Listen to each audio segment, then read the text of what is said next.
From Studio A at 1 Biloxi Square in downtown Lake Worth, Texas. This is the Grandpa-N-Pappy Show. Indeed it is. The king in the house. Thank you very much. I just want to say thank you very much. C.C. Ryder action there. Elvis the Pelvis. You know, he had Elvis he boy. had a twin brother. They named a town after him, not too far from Jesse Guerin. Enos. Yeah. Jesse Guerin. Elvis That's the right. Pelvis and Enos the Penis.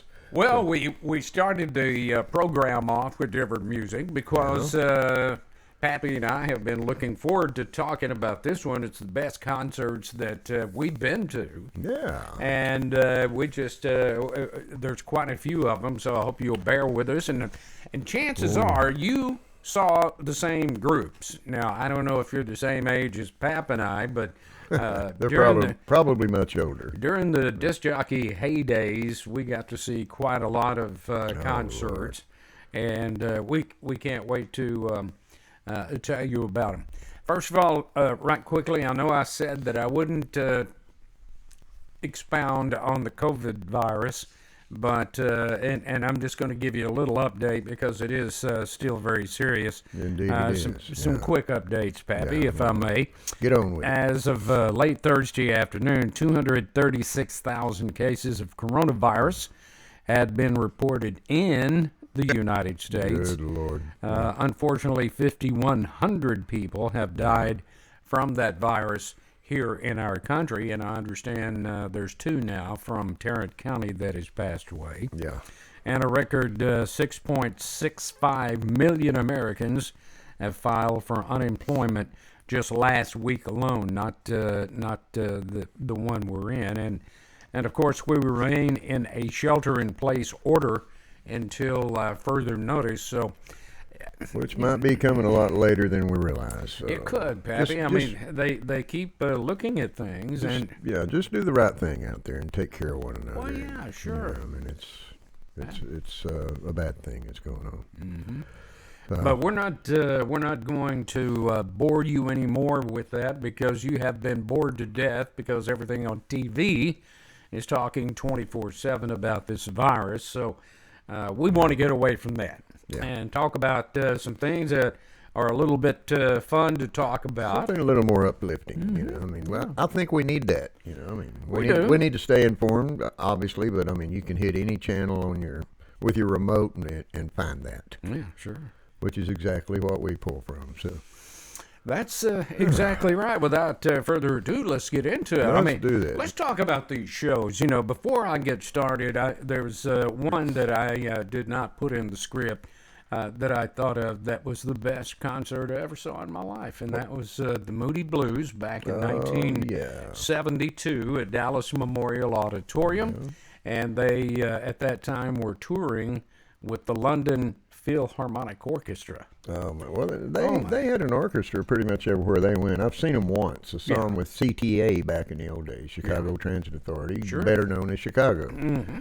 And what a show, Jesus Christ! But the Moody's really, Justin Hayward was in perfect voice, and the way they had that mixed in was just absolutely phenomenal. And when they went into the Nights in White Satin, you know, it was just Laid back, exotic, erotic, and downright reminds me hard to beat. Reminds me of the days we used to cruise in on Mark Huffman's '65 Mustang, going down to Galveston, 8-track tape, Moody Blues playing all the way, man. Oh yeah. And we were mellow yellow by the time we hit the beach. So. Yeah.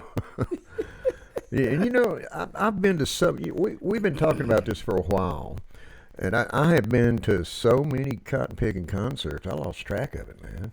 Yeah, that's the ton of reason. them. I mean- Because I've heard some of your stories, and they're absolutely phenomenal. I really liked them. You know, and back in the day when my first wife and I was married, even before we was married, we were dirt poor. You know, Right. we didn't have grass in our yard. We were so poor. But I would sacrifice part of our rent money to go see a concert. All right. And at one time, I was telling you the other day that in our master bedroom, which was a large bedroom, from the baseboard to the ceiling, 8 foot, nothing but ticket stubs lining the whole bedroom and all the way in through the master bedroom. And I had the opportunity to visit with her here about a couple of years ago. She pulled every one of them cotton picking ticket stubs out, man. I couldn't believe it. She had like 4 big, two and a half by 2.5 boxes full of them. Wow. All You're in kidding. chronological order and everything. I freaked out. I couldn't believe. I said, man, well, we must have had lessons on going to concerts. It was crazy. Anyway, I tell you what, it's some great memories, and I'm sure all of you out there have a lot of memories of concerts that you've gone to, and we hope you'll write into us after this program. Oh, Lord, yeah. And let us know, about the groups you saw and memories that you share. I went and saw Elvis Presley. Elvis. Yeah, I saw Elvis back in, I believe it was either 71, I believe, at Dallas Memorial Auditorium. Yeah. What a show this guy put on. No, the King. I mean, he was dubbed the King for a reason. I saw him in the Astrodome, and he walked out because the acoustics sucked. He said, no more. He was done and walked out. We actually got to meet him. Really? What a nice guy. Really? There's a story there that I really can't share because I don't want to get in trouble with certain ex-partners. But anyway, he was just a gentleman, and really thanked us when he found out I was in radio.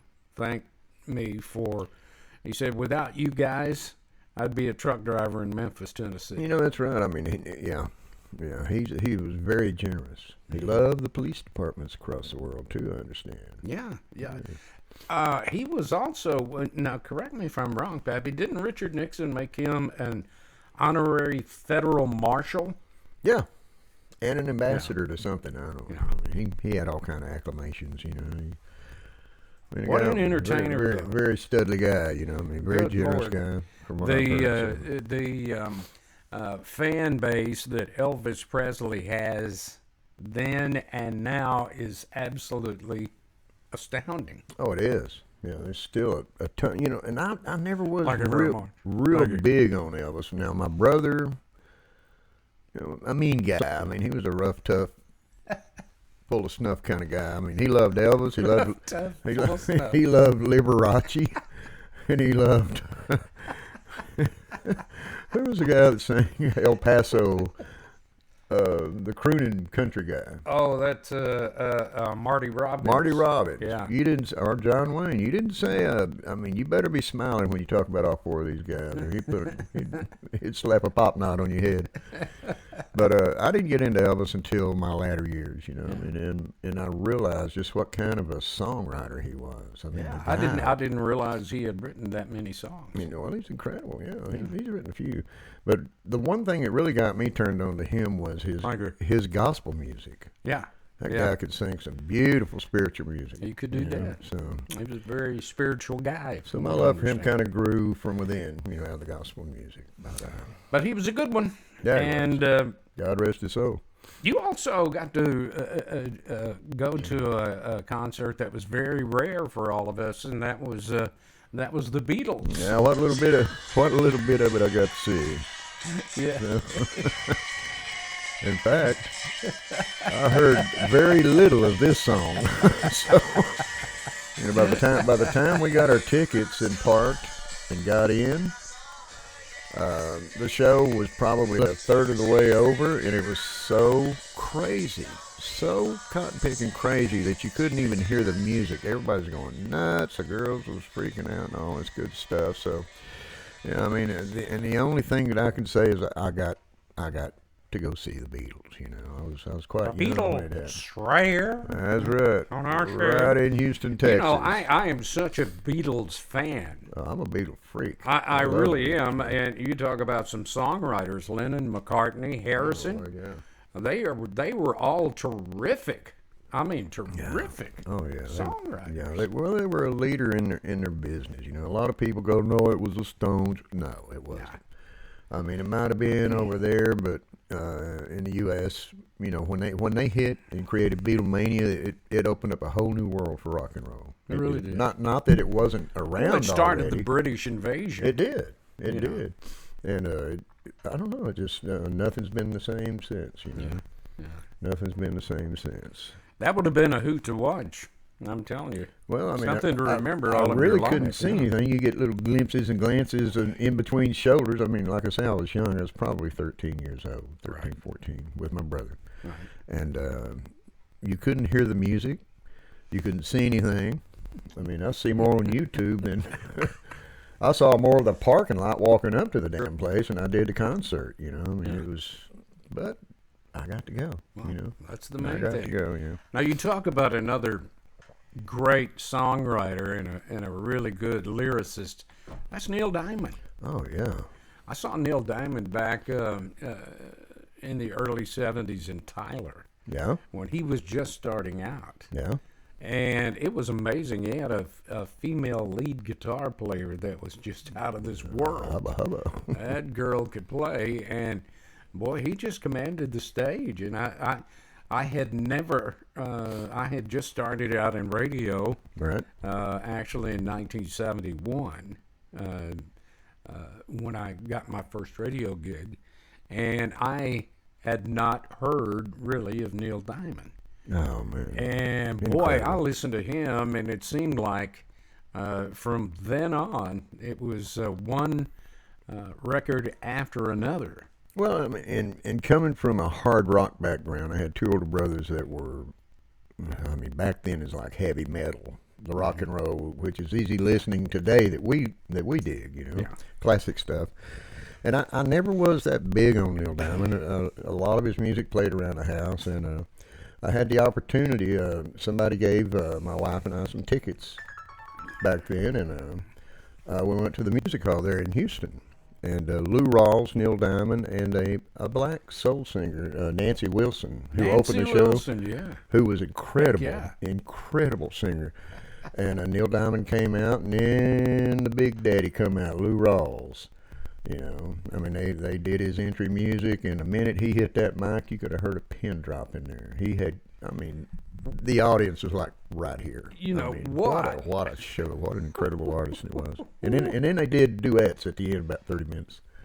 About a 2-hour show. It was great. You mean they did duets with her? Neil, And everything? well, yeah, You know, yeah. Diamond and all that. All three of them, Lou and Nancy Rawls? left stage, and then it was Neil Diamond and Lou Rawls. And, Wow. yeah, it was pretty cool. You know, I mean, the music hall seats what, like 5,000 people. Yeah. Next door to Sam Houston Coliseum, Sure. and it was a great show. I mean, I was really uplifted by what I'd just experienced. You know, it was a good show. So And there's a wild man, what we used to call the wild man. I always thought he was retarded. Uh, I didn't know. I will say this guy, Joe Cocker. Oh boy. Now this guy, One of my I favorite only artists saw in the him. world. I only saw him one time, I've seen him a couple of times. He and the was first good. time I saw him was I thought he was having some kind of a Seizure. seizure. Yeah, He was a junkie. He was a junkie trying to scratch his head. Oh boy. but this guy went on to have a heck of a career. He's Yeah, been he did. gone now a few years. But, you know, Joe Cocker was something else. What a legend, you know. You know, that was the first show we had left Lubbock, Texas, Amarillo. We'd gone back from Amarillo to Lubbock for about 8 months, and then Dad got transferred to Houston. Right. And my eldest brother was in town, staying at home with us, and at the time, and he said, "You want to go to a concert?" And I said, "Hell yeah, man!" Because I mean, he took me to my very first concert when I was like 12 years old, right? Everly Brothers and Buddy Holly kind of stuff. And I said, "Yeah." So we, you know, and Sam Houston Coliseum and the music hall were right next door to one another. Well, we walked up, and we had full intent of going to see Rod Stewart was in town. So we walked up, and I had heard some Joe Cocker music, and I was taken with him.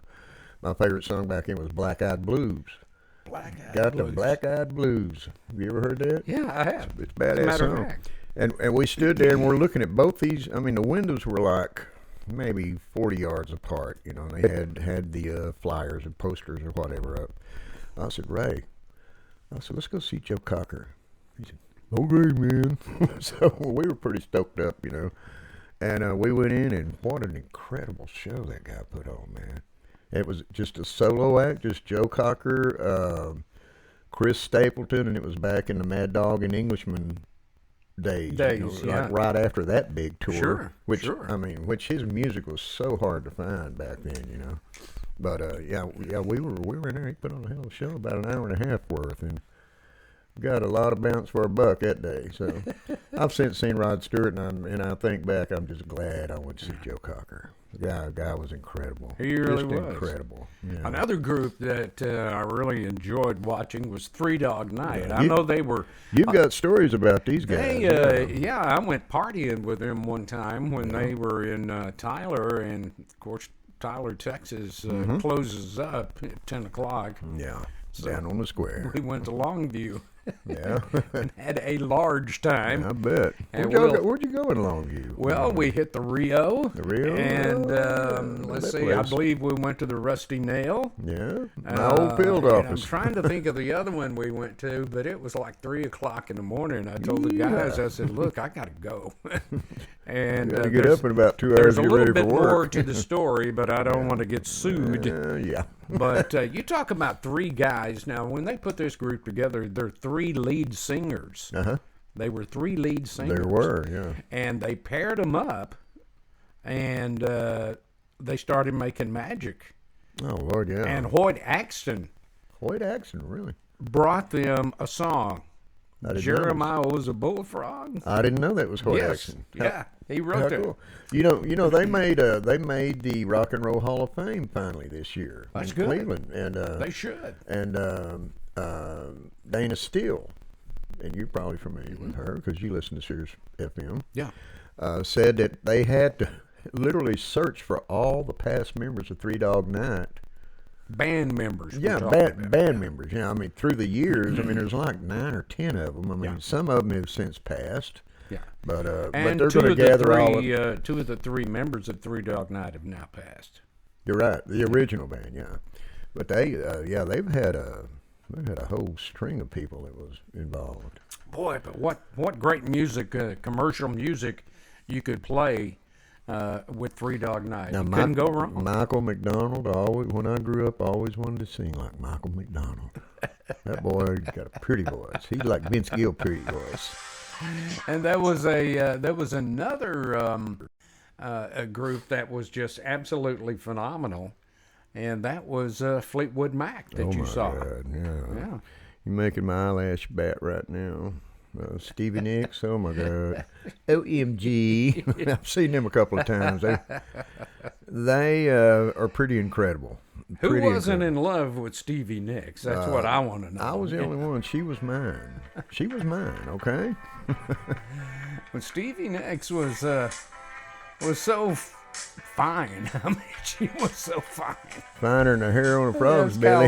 kind of like Ann and Nancy Wilson, and Oh, yeah. and a girl we're going to be talking about here in a little bit. But Nancy Wilson was my second go-to. yeah, Fleetwood Mac was what a tremendous group they were, and they're still touring together. They today. are. Well, yeah. What's his name? Peter Green? He's not with them anymore, I don't think.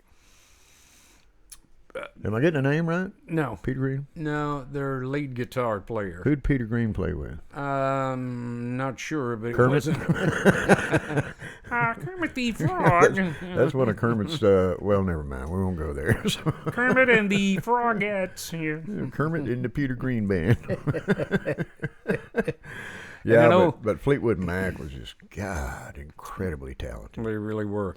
And an old guy that you were telling us a story about on our last broadcast, Willie Nelson. Uncle Willie. Uncle Willie. Shotgun Willie. Shotgun I Willie. mean, Jesus Christ, what can you say about Willie Nelson? I mean, you know, jeez, what a great man he is. He is. I'd love to just sit on his back porch and listen to him all he day. started out just as a songwriter. He did. He did. He went to Memphis, Tennessee. Well, you know what lost his career? What made Patsy Cline the song "Crazy"? Didn't he write that? Yes, he did. Yeah. And he made probably more money than he knew what to do with off that, even back in the day. So, Yeah. but yeah, he's a neat guy. I've partied with Willie. I've sat and visited with him. Been on his bus with him a few times, and seen him at the Rio Palm Mile a couple of times. And I mean, we used to watch him. I told you that the Everly Brothers and Buddy Holly and Chad and Jerry from my first concert. Actually, it wasn't, because we used to go to a spot. Dad would take us, family deal called. It was an old burnout theater in Lubbock. And I can't remember the name of it, Paramount or something like that. But it was, it was set up like the old vaudeville places. Yeah. And they had a kind of like the Louisiana Trail Ride thing called the Hootenanny that would come to Lubbock. Yeah. Once a month. I remember those. Once a month. And they used to have a TV show named Hootenanny. Hootenanny. Yeah. Well, this is way beyond that. Way back from there. But we'd see people like Buddy Holly. Wee Willie Nelson and the Wee Willie Pickers. Wee Willie Nelson and what? Wee Willie Nelson and the Wee Willie Pickers. That sounds like something I got accused of doing when I was a kid. That's a new one on me. I got accused of doing that when I was a kid. Stop that or make you go blind. Hey, cut that out. Don't do that no more. Stop Thank picking you. on your Wee Willie. But he was great even back then. I mean, Roy Orbison, old Roy Boy Orbison used to come through. And absolutely. And you talking about Bud Ugly. Old Willie was Bud Ugly, but I mean, he's no Prince now, but he's cool with the long hair, pigtail self. But yeah, we used to have a hoot at the Hootenanny. A hoot at the Hootenanny. Yeah, once a month. Oh, and here's listen this to guy this. that we've seen. I think all of us, you, me, Karen, Miss Kay, she saw them. that would be Ian Anderson. Ian I know Anderson this. and Jethro Tull. Oh man. I only got to see them one time in concert, and that's where he came out in the rabbit suit. Yeah, he was. Oh, he high back then. I've never seen anybody play a flute and jump the way that guy jumps. He just kind of floats down, getting down on that flute. Wasn't it you telling me that he went to ballerina school? He was. He ballet. was a master ballet. That's a true story. Yeah. Wow. Yeah. And I mean, and it shows. If you've ever seen him live, you'd know what I'm talking about. He was a master ballet. The guy was very agile on his feet. I mean, he could literally float in midair. I mean, I've seen him 3 times in Houston. Good Lord. Yeah, Aqualung and thick as a brick. Oh boy, best I can remember anyway. What a showman. Miss Kay, you saw him how many times? Twice? 2 times. 2 times. Yeah. Okay. Yeah. I only saw him once, but boy, did they put on some God. Well, music. It's a production. It's like an Elton John show.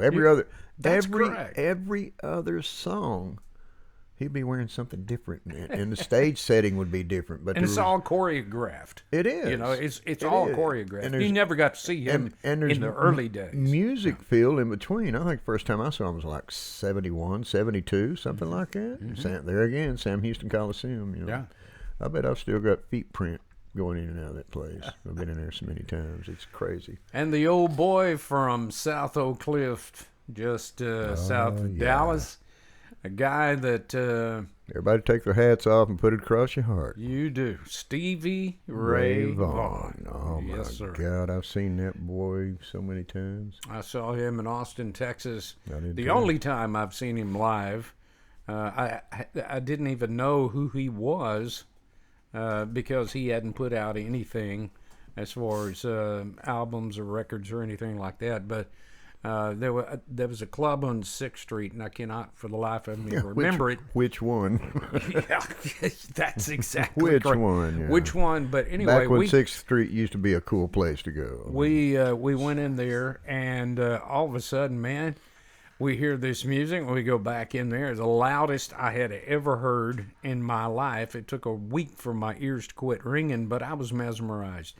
I used to play a guitar, and I had never seen anybody play rhythm and lead at the same time. Yeah. I was absolutely mesmerized. In front or behind his back. Oh, yeah. I've got a story. I don't know if I've shared this with you. He even picked with his teeth. My elder brother was. I mean, we were all about music growing up. all us boys. Sure. Even my sister, she played a violin. Sounded like the cat was getting his tail stepped on. But anyway, I was in Austin with Ray, my elder brother, and we went out to Lakeway. Lakeway, I mean, back then, back in the 70s, when Hippie Hollow was cool and Hamilton's Pool, Lake Travis, all those areas. But Lakeway was out, and I can't remember what direction. It's probably a little west of Lake Travis. I'm not sure. I'm sure I'll be corrected if I'm wrong. But there was a strip. It's like a walking trail and where everybody used to go smoke their dope and do the drugs and all that stuff. All the hippies would lay around. You wouldn't know anything about that, but that's what you heard. A friend told me this story. Yeah, a friend wanted to know. Anyway, Ray and I was walking around buck naked. No, just joking. But we were walking around, getting our buzz on, checking all the groovy. Quit doing that to me. Oh, the groovy dudes and girls and stuff, man. And Ray comes up missing all of a sudden, which really didn't matter to me because I'm having fun anyway, I didn't even know he was gone. He comes back over and he grabs me by the shirt and he goes, "Come here, man. I got somebody I want you to listen to." So he drags me a couple of 100 yards away, and it was SRV picking his acoustic guitar, and I thought, man, this guy gonna be somebody someday. Wow. And Jimmy Vaughn, his older brother's the one that taught him everything. What he knows. Double Trouble. They put out an album together right before Stevie Ray was killed in the helicopter crash. Yeah. And boy, you talk about some picking. These boys can do some picking, major picking. Yeah, I saw Jimmy Vaughn at the Burleson Blues Fest here about 5-6 years ago. And he can still get it on. Yeah. The boy can get it on. He can. But he's sorely missed. Yes, he really is. Yeah. He's been gone quite a few years now, and boy, that was such a big loss to the music industry. I cry very seldom. When Hendrix died, I cried. When SRV died, I cried. I really did. I loved him so much, man. His music was so good. In fact, Jack, what's generally when back in the good old days when we would all meet at the field office, I would always play my brother Jack some music. Stevie Ray Vaughan. Stevie Ray Vaughan. Because both of us like his blues and both of us like his pickup. Oh, yeah. He'll be missed. He still is, yeah. Just like this next young lady, Linda Ronstadt. Boy, you talk about a looker when she was young. Holy mackerel. Yeah. I fell in love with her many, many times, and I got to go to one of her concerts. Never saw her live. In Dallas. And goodness gracious, she put on a terrific concert. Well, that's one I can't add to the list. I've never seen her live. I never have. I don't know why. I've dreamt about her a few times, but we won't go into that. Well, I went to a concert in Dallas. One of my record reps took me.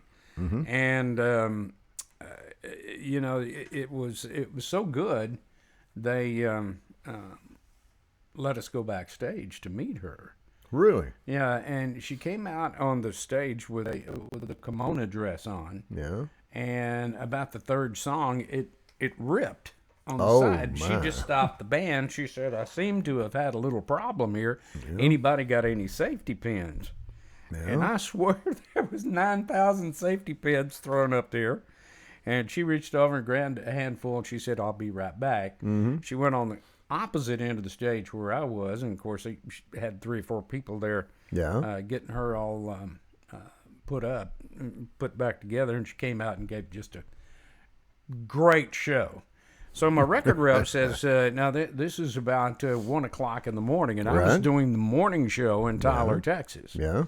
Which meant that I had to be at the station and doing show prep for my 6 o'clock at about 4:30. Yeah.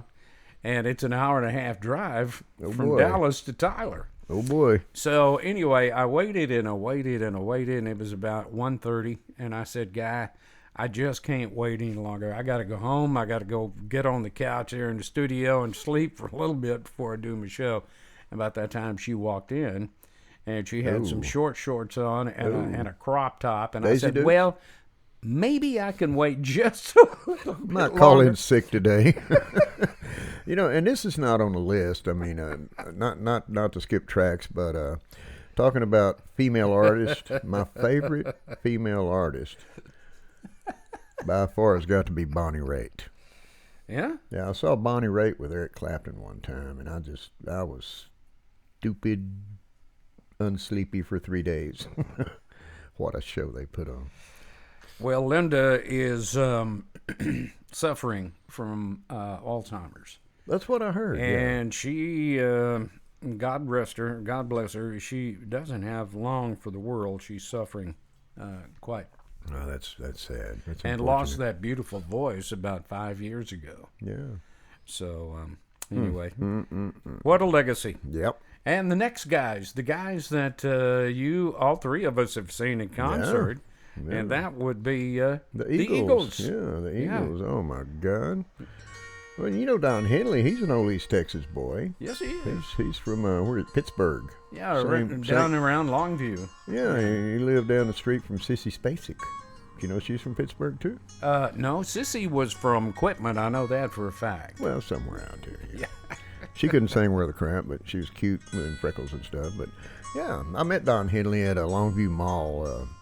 I won't go into that. He wasn't very nice. So... he acted like a radio owes him something. So, it must have been. I never met any of them. I know Miss Kay and I were at a concert.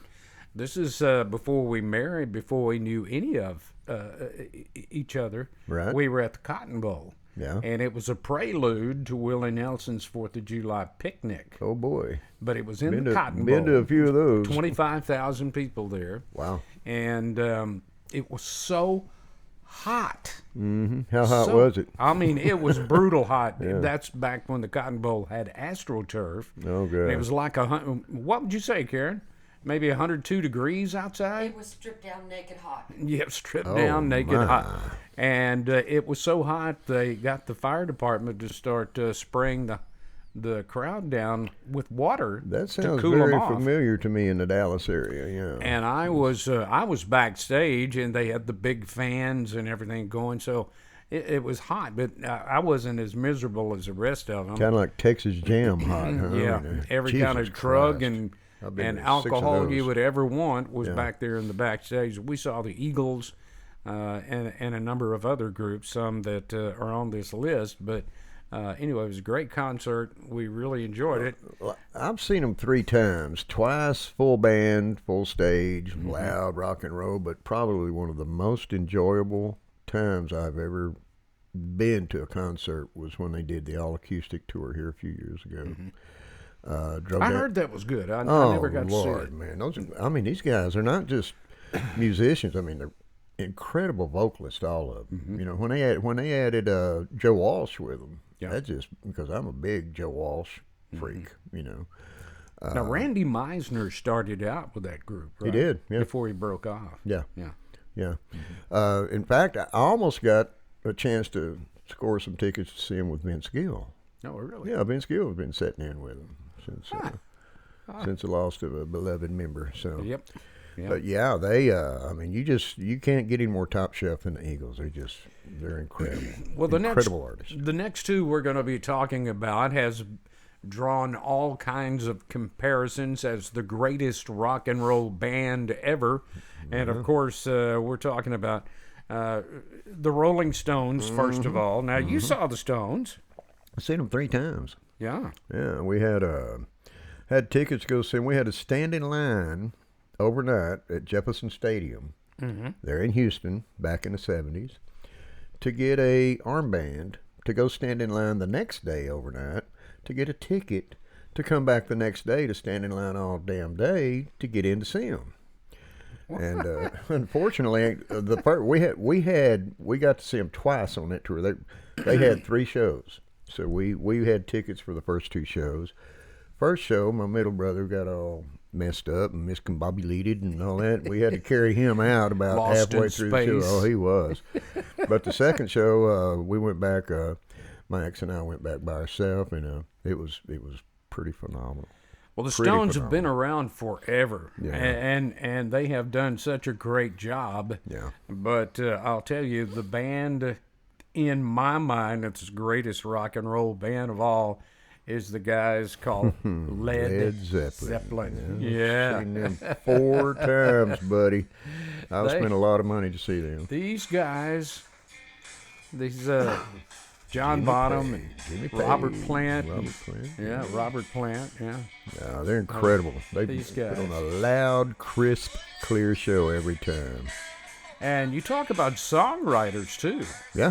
Now, you got to realize that Robert Plant did not play an instrument. He did not play an instrument. No, he didn't. So, he played microphone. Yeah, he played microphone, and he later learned to learn how to play a harmonica. Yeah. But not in their early days like that. I mean, John Paul Jones, Jimmy Page, and John Bonham. I mean, all that music that Led Zeppelin created was from those three He was musicians. very proficient in playing the swinette, too, so. Okay. You're not going to ask, are you? I'm not going to say a word. I don't He's not going to fall for it this time. I'm not going to do that. Okay, but Zeppelin, I still listen to Zeppelin just about every day. I heard him on the way into the studio this morning. It's just phenomenal. When the levee breaks. Yeah, and they were the first ones to negotiate their own record contract. You're right. And next thing you know, they have their own plane. Jesus Christ. Yeah, so. Now they call them sirs over in Europe. Oh, yeah. The Queen done slapped them with a sword or something. I don't know. And they got inducted into the Hall of Fame. Rightfully, I think it was 2 or 3 times, I think. 3 years ago. Yeah. Either 2 or 3 years ago.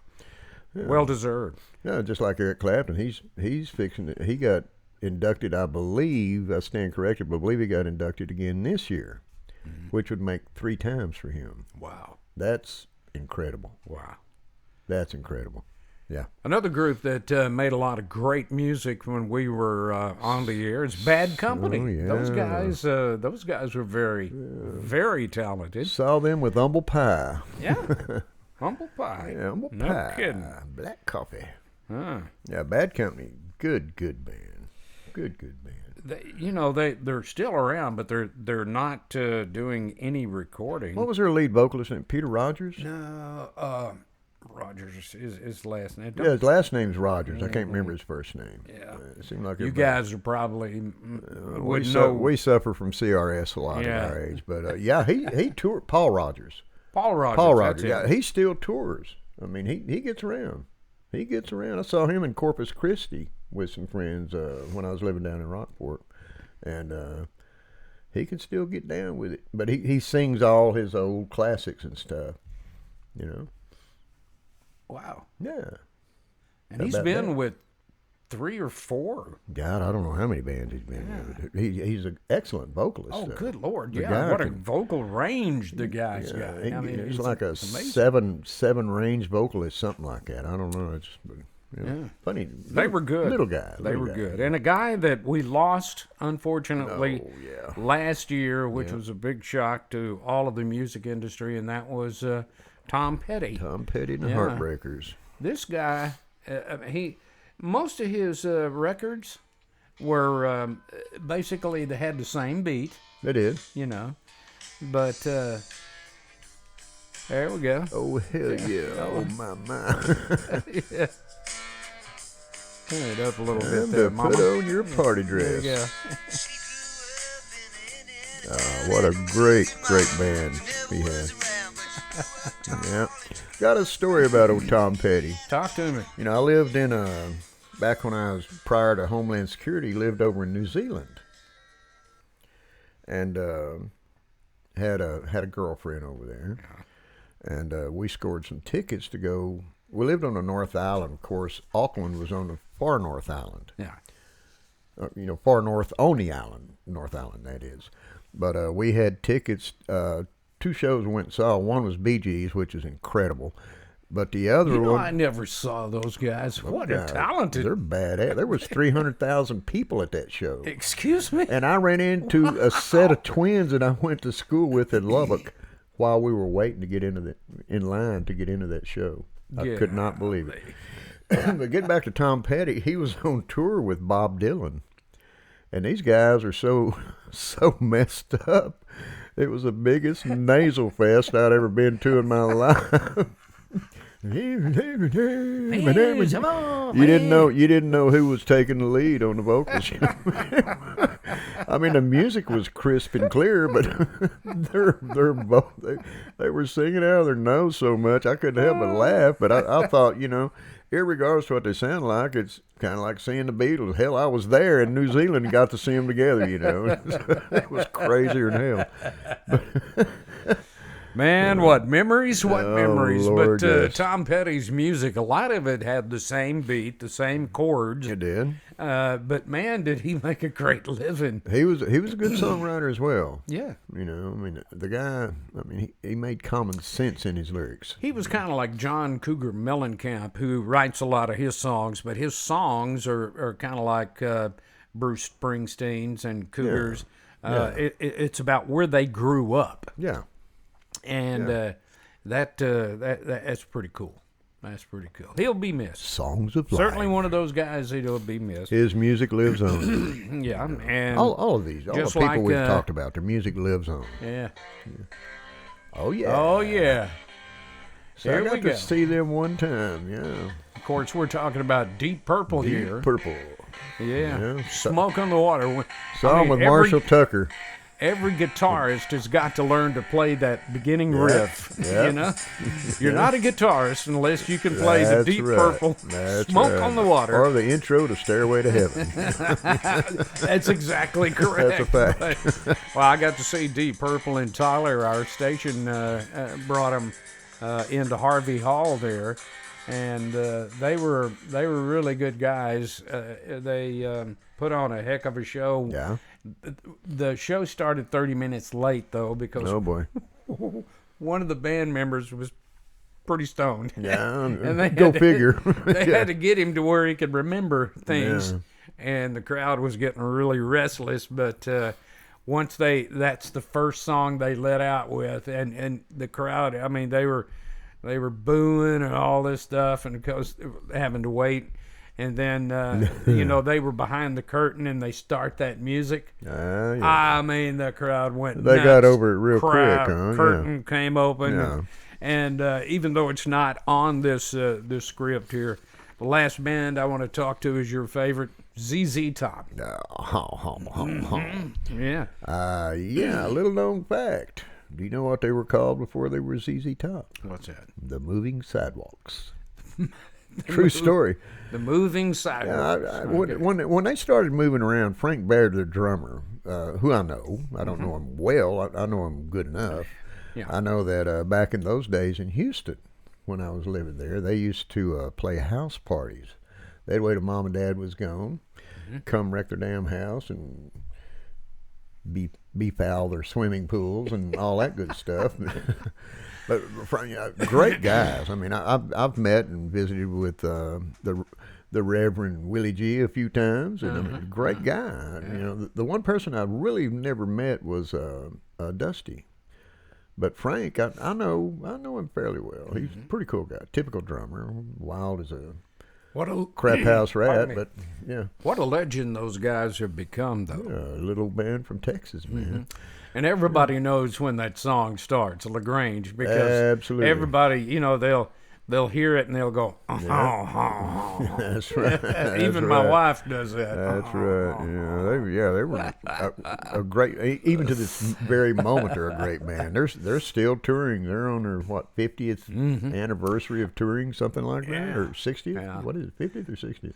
I believe it's 50. Farts. Yeah. Bunch of old farts. Anyway, Matt, our buddy Matt, wrote in and said that he's gone to a lot of great concerts, but he said his favorite two are George Strait and ZZ Top. You just can't. George Strait. Yeah.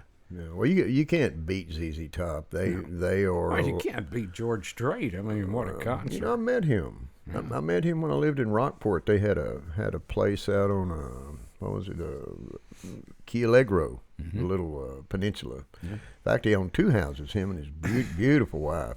Yeah. There's a place called Poor Man's Country Club, and that was one of my alternative field offices when I was in Rockport.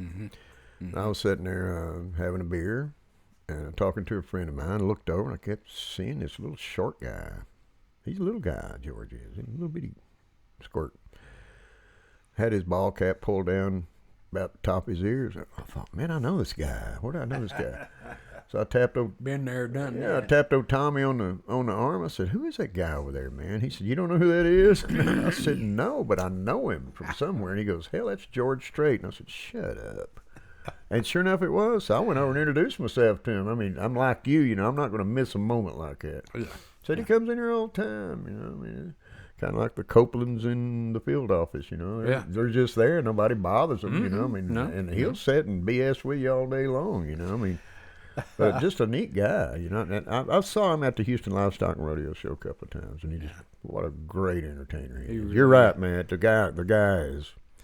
God, this incredible. has been fun talking about all these concerts. Yeah. And we want you guys to let us know some of your favorite concert bands that you've gone to see and why. And I'm sure a memory with us, but let's finish up the program today with some of our viewer comments that we've gotten from you guys. Yaneth Martha, forgive me. I think it's probably Martha Yaneth. Well, that's how it came in. There's not a comma there. I mean, you know how those come across, and I'm not familiar with you, Martha, but bless your heart. Bless your heart for joining in on the Grandpa-N-Pappy podcast page. I mean, we're good to have you along. She just wrote in to say hello to you and I. Hello back to you. And Sherry from Decatur wrote in to thank us for using her granddaughter's video on our kids and grandkids show. Trying to blow that birthday cake off the table. I remember that. And Felicia from Garland told us, thanks for keeping her crew entertained while quarantined. If that's all we can attribute to stepping up, we're good with it. More than happy. I'm down with that. Thank you for tuning in, Felicia. If we can make you smile one time or forget about everything that's going on, shelter in place and the whole 9 yards, or we can stir a memory from you that you look back on and smile, then we've done our job. Anything you've got. Come to think of it, I mean, if you've got memories you want to share, something you want to discuss, an idea or suggestion for the show, please drop us an email at where? Grandpa-N-Pappy, that's A-N-D, Grandpa-N-Pappy @gmail.com. By God. Or feel free to hop on YouTube. If you're not already a subscriber to the show, just go to YouTube and hit the search bar and enter Grandpa-N-Pappy Show, and we'll pop right into your life. Feel free to subscribe. Tell a friend about it. Yeah, that's the big thing. Yeah, we love hearing from you guys. We'd love for you to subscribe to our YouTube channel. And thank you guys. The more of you that do, the longer we can stay on, and we're having a ball with this. The longer we can aggravate you. Man, do we have a great show coming up? Oh, yes, we do. Next time. And we're probably going to piss off some people, but hey, we're just going to talk. We're going to talk frank, and we're going to be upfront about it. It is all about political correctness. Bingo. Now, one thing that chaps my butt more than freeway drivers, Good Lord. I wonder why. Once again, drop us a line at Grandpa-N-Pappy @gmail.com. That's right. And we want to thank you for joining us today. Hope we had hearing from you. Had a little information that maybe brought a memory or two back to you. And be sure and shoot us some emails about your favorite concerts or favorite times, no matter what it is. As long as it's worthy of discussion, we're here for you. We're listening. That is true. So until next time, I'm Grandpa for Pappy. And I love you. Saying so long and take care.